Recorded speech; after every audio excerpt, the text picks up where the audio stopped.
Hello अस्सलाम वालेकुम। आज हम फ़ेयल के प्रबंध के सिद्धांत के बारे में समझेंगे। बहुत इम्पोर्टेंट क्वेश्चन है ये, एग्ज़ाम में हमेशा आता है। ये 4 नंबर वाले क्वेश्चन में भी आ सकता है, 2 नंबर वाले में भी आ सकता है, तो अच्छी तरीके से सुनना समझना इसे। फ़ेयल के प्रबंध के सिद्धांत में सबसे पहला सिद्धांत है निर्देश की एकता का सिद्धांत। यह सिद्धांत हमें क्या बतलाता है? यह सिद्धांत हमें यह बतलाता है कि एक योजना के लिए एक ही प्रबंधक होना चाहिए। मतलब अगर आप कोई योजना बना रहे हो, कोई कार्य कर रहे हो या कोई संगठन में या कोई व्यवसाय में, तो उसको क्रियान्वयन करने के लिए एक ही प्रबंधक होना चाहिए, ना कि एक से ज़्यादा। क्योंकि एक से ज़्यादा अगर प्रबंधक होते हैं तो आपस में मतभेद हो सकता है या कर्मचारी सही तरीके से उनका कार्य करने में अस्पष्टता दिखाते हैं। क्योंकि एक से अधिक अगर प्रबंधक आदेश देगा या निर्देश देगा तो कर्मचारी भ्रम में पड़ जाएंगे कि हम पहले किस प्रबंधक का आदेश माने, पहले किस प्रबंधक का निर्देश माने। एक ही कार्य को विभिन्न व्यक्तियों से संबंधित करने से कर्मचारियों की क्रियाओं में समन्वय स्थापित नहीं हो पाता है और भ्रम की स्थिति हो जाती है। इस प्रकार इस सिद्धांत के अनुसार गतिविधियों के प्रत्येक समूह जिनके उद्देश्य समान है, उनका एक ही अध्यक्ष हम एक ही योजना होनी चाहिए। मतलब जो ऐसा कार्य है जिसकी गतिविधियाँ एक ही है, जिनके उद्देश्य एक ही समान है, तो ऐसे कार्य करने के लिए एक ही अध्यक्ष हो या एक ही प्रबंधक होना चाहिए। जैसे कि उदाहरण में समझाया है। उदाहरण के लिए एक कंपनी कार एवं स्कूटर का निर्माण कर रही है, इसके लिए उसे 2 अलग अलग विभाग बनाने चाहिए, यानी कार का अलग और स्कूटर का अलग। प्रत्येक विभाग की अपनी अपनी योजनाएं संसाधन होने चाहिए, ताकि और दोनों के प्रबंधक भी अलग अलग होने चाहिए, क्योंकि ये कार्य दोनों अलग अलग है। इससे क्या होगा, जो कार्य होगा उसी तरीके से संपादित होगा। इसी प्रकार फ़ेयल के प्रबंध का दूसरा सिद्धांत है समता का सिद्धांत। समता का सिद्धांत क्या होता है? देखो, फ़ेयल के द्वारा प्रतिपादित सिद्धांत के अनुसार जहाँ तक संभव हो कर्मचारियों के साथ समानता निष्पक्ष व्यवहार करना चाहिए। मतलब सबके साथ समान व्यवहार करना चाहिए, किसी का भेदभाव नहीं करना चाहिए। लिंग के आधार पर, वेशभूषा के आधार पर, धर्म के आधार पर या रंग के आधार पर किसी भी कर्मचारियों के साथ में कोई भेदभाव नहीं करना चाहिए, बल्कि सभी कर्मचारियों के साथ में समानता और निष्पक्षता रखनी चाहिए। प्रबंधकों के श्रमिकों के प्रति व्यवहार में ये सिद्धांत दया भाव और न्याय पर जोर देता है, यानी हर कर्मचारी और हर श्रमिकों के ऊपर दया और न्याय जैसे व्यवहार करने चाहिए। फ़ेयल ने यदा कदा बल प्रयोग को अनियमित नहीं माना है। कभी कभी बल का प्रयोग भी कर सकते हैं, लेकिन इतना बल का प्रयोग नहीं करना चाहिए कि व्यक्तियों में आपस में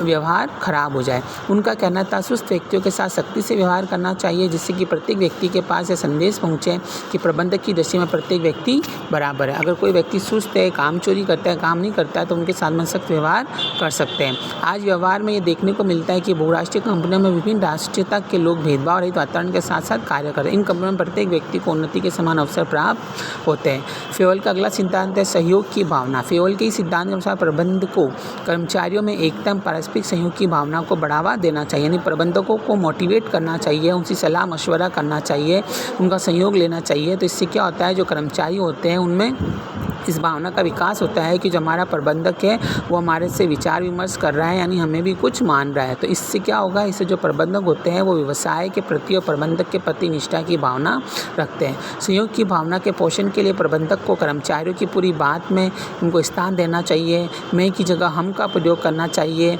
इनके आचार विचार की स्वतंत्रता रखनी चाहिए, इनके विचारों को सुनना चाहिए, इनसे सहयोग लेना चाहिए। इससे उनके अंदर सहयोग की भावना बढ़ती है और ये अपने कर्मचारी या अपने प्रबंधक या अपने व्यवसाय के प्रति निष्ठावान बने रहते हैं। फ़ेयल का अगला सिद्धांत है व्यवस्था फ़ेयल। व्यवस्था क्या होता है? व्यवस्था इस सिद्धांत के अंतर्गत यह मान्यता है कि अधिकतम कार्य कुशलता प्राप्त करने के लिए व्यक्ति एवं समान उचित समय पर एवं उचित स्थान पर होना चाहिए। यानी यहाँ पे ये कह रहा है कि अगर किसी प्रबंधक को अपने कर्मचारियों से कार्य कुशलता अच्छी तरीके से प्राप्त करनी हो, अधिकतम कार्य कुशलता प्राप्त करनी हो, तो इसके लिए व्यक्ति एवं सामान सही समय पर सही स्थान पर होना चाहिए। इस प्रकार ये सिद्धांत यह कहता है कि प्रत्येक चीज़ के लिए एक स्थान निश्चित होना चाहिए, क्योंकि जो भी चीज़ जिस स्थान पर होगी वो सही तरीके से, अगर वो स्थान उसी चीज़ का है, अगर वह चीज़ उसी स्थान पर होगी तो कार्य करने में आसानी रहती है। कर्मचारियों के अंदर भी कार्य करने के प्रति निष्ठा बनी रहती है, कर्मचारी आलस नहीं करते हैं। अगर ऐसा हो कि जो चीज़ जिस स्थान पर होनी चाहिए वो चीज़ उस स्थान पर नहीं है, तो कर्मचारी भी कार्य करने में सुस्ती करेंगे, सही तरीके से अपना 100% नहीं दे पाएंगे। तो ये सिद्धांत हमें ये कहता है कि सही स्थान पर सही व्यक्ति होना चाहिए, सही स्थान पर सही चीज़ होनी चाहिए और सही स्थान पर सही काम होना चाहिए। यदि प्रत्येक व्यक्ति एवं चीज़ के लिए जो स्थान निश्चित है उसी स्थान पर है तो व्यवसाय में कोई व्यवधान या कोई परेशानी पैदा नहीं होगी। फेयोल का अगला सिद्धांत है केंद्रीकरण एवं विकेंद्रीकरण। ये सिद्धांत क्या कहता है, देखो, निर्णय लेने का अधिकार यदि केंद्रित है तो इसे केंद्रीकरण कहेंगे, जबकि अधिकार यदि एक से अधिक व्यक्तियों को सौंपे जाते हैं तो उसे विकेंद्रीकरण कहेंगे। इसका मतलब ये है कि यदि किसी व्यवसाय में या संगठन में निर्णय लेने का अधिकार सिर्फ एक ही व्यक्ति के पास में है तो हम इसको केंद्रीयकरण कहेंगे, या अगर किसी व्यवसाय या संगठन में निर्णय लेने का अधिकार एक से अधिक व्यक्तियों के पास में है तो उसे विकेंद्रीकरण कहेंगे। इस मत के अनुसार कर्मचारियों का विकेंद्रीकरण के माध्यम से अंतिम अधिकारों को अपने पास रखने में संतुलन बनाए रखने की आवश्यकता है। केंद्रीयकरण किसी सीमा तक रहेगा, यह कंपनी के कार्यों की परिस्थितियों पर निर्भर करता है। सामान्यतः बड़े संगठनों में केंद्रीयकरण अधिक होता है। उदाहरण के लिए भारत में गांव में पंचायतों को गांव के कल्याण के लिए सरकार द्वारा अधिकार प्रदान किए गए, यह विकेंद्रीकरण का उत्तम उदाहरण है। अर्थात यहाँ पे ये कहना ये चाह रहा है कि व्यवसाय में एक प्रबंधक को केंद्रीकरण के साथ साथ में विकेंद्रीकरण के सिद्धांत को भी अपनाना चाहिए। अगर वह अधिकार अपने कर्मचारियों और प्रबंधकों या अधीनस्थों को देगा तो इससे क्या होगा, अधिकार प्राप्त करने से उनके अंदर उत्तरदायित्व की भावना बढ़ेगी और उत्तरदायित्व होने से वो अपने कार्यों को सही तरीके से संचालित कर पाएंगे। फेयोल का अगला और लास्ट सिद्धांत है पहल क्षमता।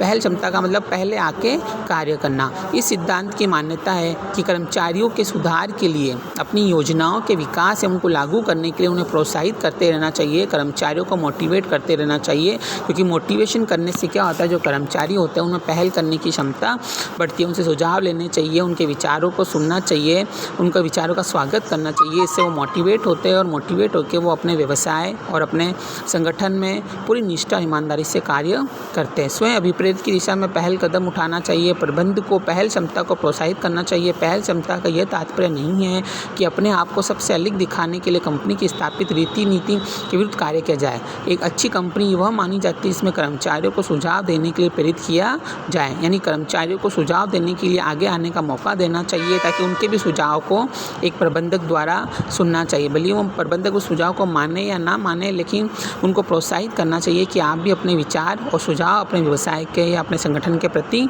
रख सकते हैं। उन सुझाव को पुरस्कृत किया जाए। अगर वो सुझाव अच्छे लगते हैं और वो व्यवसाय के लिए लाभप्रद होते हैं तो वो विचार सुनने के बाद में उन व्यवसायियों कर्मचारियों को पुरस्कार भी दिया जाना चाहिए, ताकि उससे क्या होता है, उनमें मोटिवेट पैदा होता है और मोटिवेट होकर वे कर्मचारी अच्छी तरीके से काम करते हैं और जो व्यवसाय होता है उसमें लाभ होता है। कम समय में अच्छा यूनिट या अच्छी क्वांटिटी का निर्माण कर सकते हैं। तो ये थे फेयोल के प्रबंधन के सिद्धांत। सबसे पहला क्या समझाया, निर्देश की एकता का सिद्धांत। दूसरा था क्षमता का सिद्धांत। तीसरा सहयोग की भावना का सिद्धांत।